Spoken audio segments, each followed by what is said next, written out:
Welcome guys. இன்னைக்கு நம்ம வீடியோவில் பயோமெக்கானிக்ஸில் லெவர் சிஸ்டம் பற்றி தான் டீட்டெயிலாக பேச போகிறோம்.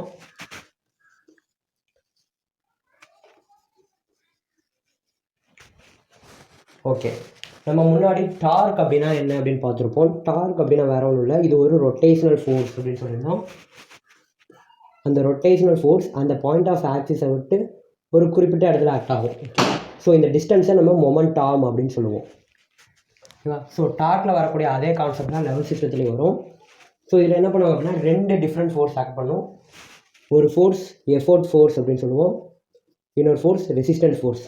ஸோ அந்த ரெசிஸ்டன்ஸ் ஃபோர்ஸுக்கு அகேன்ஸ்டாக நம்ம எஃபோர்ட் ஃபோர்ஸ் கொடுத்து இந்த ரெசிஸ்டன்ஸுக்கு அகேன்ஸ்டாக ஒரு மூவ் பண்ணணும். ஸோ இது ரெண்டும் மீட் ஆகக்கூடிய பாயிண்டில் வந்து ஃபல்க்ரம் இருப்பாங்க. ஓகேவா? ஸோ ஃபல்க்ரம் என்ன பண்ணும் அப்படின்னா ஒரு ஆக்சிஸ் மாதிரி ஆக்ட் ஆகும்.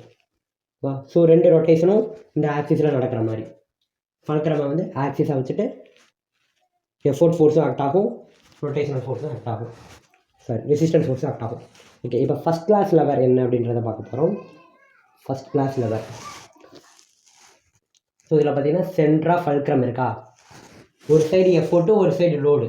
எஃபோர்ட் இருக்க சைடு எஃபோர்ட் ஃபோர்ஸ்ன்னு சொல்லலாம், லோடு இருக்க சைடு ரெசிஸ்டன்ஸ் அப்படின்னு சொல்லலாம். ரெசிஸ்டன்ஸ் எப்போவுமே ஆப்போசிட்டாக இருக்கும், ரெசிஸ்டன்ஸ் ஃபோர்ஸ். இப்போ இங்கே எப்படி மொமெண்டம் இருக்கோ ஃபோர்ஸ் அப்ளிகேஷனுக்கும் ஆக்சிஸ்க்கும் இடையில மொமெண்டம் இருக்கு இல்லையா? ஸோ அதே மாதிரி இங்கேயும் ஃபல்க்ரம், இங்கே ஃபல்க்ரம் ஏ அப்படின்னு சொல்லலாம். இந்த ஃபல்க்ரமுக்கும் இந்த ஃபோர்ஸ் கொடுக்குற இடத்துக்கும் இடையில இருக்கக்கூடிய ஆம் எஃபோர்டாம். ஓகேவா? மொமெண்டம் மாதிரி இது எஃபோர்டாம், இதுவும் ஒரு ரொட்டேஷனல் ஃபோர்ஸ் தான். அடுத்ததாக அதே ஃபல்க்ரமுக்கும் ரெசிஸ்டன்ஸ் ஃபோர்ஸுக்கும் இடையில இருக்கக்கூடிய ஆம் ரெசிஸ்டன்ஸ் ஆம். ஸோ எதுக்கு இந்த ஆம் பற்றியெல்லாம் சொல்கிறேன் அப்படிங்கிறது உங்களுக்கு இன்னும் கொஞ்சம் நேரத்தில் புரியும். ஓகேவா? ஸோ இது பார்த்தீங்க அப்படின்னா ஃபஸ்ட் கிளாஸ் லெவல். இந்த ஃபஸ்ட் கிளாஸ் லெவலுக்கு பெஸ்ட் எக்ஸாம்பிள் என்னென்னு பார்த்தீங்கன்னா சுப்ராஸ்பைனட்டஸ் மிஷின். ஸோ சுப்ராஸ்பைனட்டஸ் பார்த்தீங்கன்னா ஆரிஜின் ஸ்கேப்லாவோட சுப்ராஸ்பைனஸ் ஃபோர்ஸா போஸ்டீரியர் பார்ட்டில் சுப்ராஸ்பைனஸ் ஃபோர்ஸால் ஆரிஜின் ஆகிட்டு insertion greater tubercle of the ஹியூமரஸில் வந்து அட்டாச் ஆகும். ஓகேவா? ஸோ இதோட அட்டாச்மெண்ட் இப்படி இருக்குது. ஸோ இதில் ரெசிஸ்டன்ஸ் ஆம் எது அப்படின்னு பார்த்தீங்கன்னா ஹியூமரஸ். ஸோ இவங்க இப்படி ஆக்ட் ஆகிறாங்க, சென்ட்ரலில் ஃபல்க்ரம், இந்த ஷோல்டர் ஜாயின் தான் ஃபல்க்ரம். ஓகேவா? ஸோ இந்த சைடு எஃபோர்ட் ஆம், இந்த சைடு ரெசிஸ்டன்ஸ் ஆம், இங்கே நம்ம ஃபல்க்ரம். ஸோ இது ஃபஸ்ட் கிளாஸ் லெவல். ஓகே, இப்போ செகண்ட் கிளாஸ் லெவல் கொஞ்சம் டீட்டெயிலாக பேசுவோம். ஸோ செகண்ட் கிளாஸ் லெவல் பார்த்தீங்கன்னா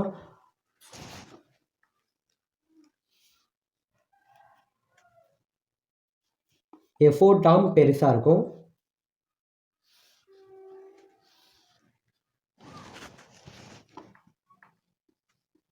ரெசிஸ்டன்ஸ் ஆம் சின்னதாக இருக்கும். அப்போ எஃபோர்ட் ஃபோர்ஸ் எங்கே இருக்குது அப்படின்னு பார்த்தீங்கன்னா இங்கே இருக்குது. இதுக்கு ஆப்போசிட்டாக ரெசிஸ்டன்ஸ் ஃபோர்ஸ் இங்கே இருக்குது. இது எஃபோர்ட் ஃபோர்ஸ், இது ரெசிஸ்டன்ஸ் ஃபோர்ஸ். ரெசிஸ்டன்ஸ் ஃபோர்ஸை நீங்கள் லோடு அப்படின்னு கூட ஞாபகம். எஃபோர்ட்டு இங்கே ஆப்போசிட் ஆக்ட் ஆகுது, லோடு இங்கே ஆக்ட் ஆகுது, ஃபல்க்ரம் இங்கே இருக்குது, தள்ளி இருக்குது. ஓகேவா? இதுக்கு எக்ஸாம்பிள் பார்த்தீங்க அப்படின்னா நம்ம கால். ஓகே,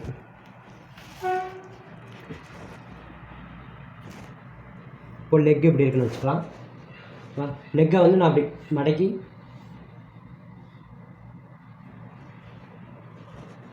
நீ ஃப்ளெக்ஷனில் வச்சுருக்கேன். இப்போ இந்த நீ ஃப்ளெக்ஷன் நீ எக்ஸ்டென்ஷன் ஆகணும். ஓகேவா? இதுக்காக யார் ஒர்க் பண்ணுவாங்க அப்படின்னா குவாட்ரிசெப்ஸ் ஒர்க் பண்ணும்.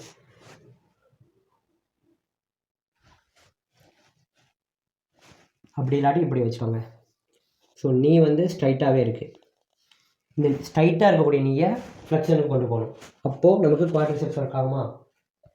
நீங்கள் ஹாம்ஸ்ட்ரிங்ஸ் அப்படின்னு யோசிப்பீங்க, இங்கே குவாட்ரிசெப்ஸ் ஈசென்ட்ரிக் கான்ட்ராக்ஷன் பண்ணுது. ஓகேவா? ஹாம்ஸ்ட்ரிங்ஸ் வந்து கான்சென்ட்ரிக், அது ஒரு சைடு ஒர்க் பண்ணாலும் குவாட்ரிசெப்ஸும் ஒர்க் பண்ணால் தான் நமக்கு இந்த மாதிரி நீ ஃப்ளெக்ஷன் ஆக முடியும். ஸோ இந்த குவாட்ரிசெப்ஸ் ஃபல்க்ரம். ஸோ இதை வச்சுக்கோங்க. இங்கே ரெசிஸ்டன்ஸ் எங்கே இருக்குது அப்படின்னு பார்த்தீங்கன்னா இங்கே இருக்குது, ரெசிஸ்டன்ஸ் ஆம். எஃபோர்ட் ஆம் பார்த்தீங்க அப்படின்னா இங்கே இருந்து இங்கே வரைக்கும் வருது எஃபோர்ட் ஆம். ஓகேவா? ஸோ இது ரெண்டுமே நீ ஜாயிண்டில் தான் மீட் பண்ணுது.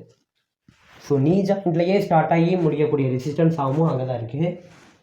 நம்மளோட எஃபோர்ட்டும் பார்த்தீங்க அப்படின்னா குவாட்ரிசெப்ஸில் ஸ்டார்ட் பண்ணி இங்கே வரைக்கும் வருது. ஸோ எஃபோர்ட் ஆம் இங்கே பெருசாக இருக்குது, ரெசிஸ்டன்ஸ் ஆம் சின்னதாக இருக்குது. ஸோ இது குவாட்ரிசெப்ஸ், இது நீ. ஓகேவா? ஸோ இந்த குவாட்ரிசெப்ஸும் நீக்கு வருது, ரெசிஸ்டன்ஸும் நீல இருக்குது. அதனால் எஃபோர்ட் ஆம் பெருசாக இருக்கனால இது வந்து செகண்ட் ஆர்டர் லெவர் அப்படின்னு சொல்லலாம். செகண்ட் ஆர்டர் லெவலில் எஃபோர்ட் டேர்ம் பெருசாக இருக்கும், ரெசிஸ்டன்ஸ் டேர்ம் சின்னதாக இருக்கும். அதுவே தேர்ட் ஆர்டரில் பார்த்தீங்க அப்படின்னா இதே மாதிரி தான் ஃபல்க்ரம். இங்கே ரெசிஸ்டன்ஸ் டேர்ம் பெருசாக இருக்கும், எஃபோர்ட் டேர்ம் சின்னதாக இருக்கும். இங்கேருந்து இங்கே வரைக்குமே ரெசிஸ்டன்ஸ், ஆனால் எஃபோர்ட் இவ்வளோ தான். ஸோ ஃபோர்ஸ் எப்போவுமே ஆப்போசிட்டாக தான் இருக்கும். ரெசிஸ்டன்ஸ் ஃபோர்ஸ் இப்படி ஆக்ட் ஆகுதுன்னா எஃபோர்ட் ஃபோர்ஸ் இப்படி ஆக்ட் ஆகும். ஏன்னா இது லோடு, இது எஃபோர்ட். இப்போ லோடுக்கு அகேன்ஸ்டாக தான் நம்ம எஃபோர்ட் கொடுக்கும். இப்போ பாருங்கள், இதுக்கு பெஸ்ட் எக்ஸாம்பிள் பார்த்திங்க அப்படின்னா நம்மளோட பைசப்ஸ் வந்து எல்போ ஜாயிண்ட்டுக்குள்ளே இன்சர்ட் ஆகுது, ஓகேவா. ஸோ ஆஃப்டர் எல்போ ஜாயிண்ட்டுக்கு அப்புறம் பார்த்தோன்னா பைசப்ஸ் கம்மியாக தான் இருக்குது.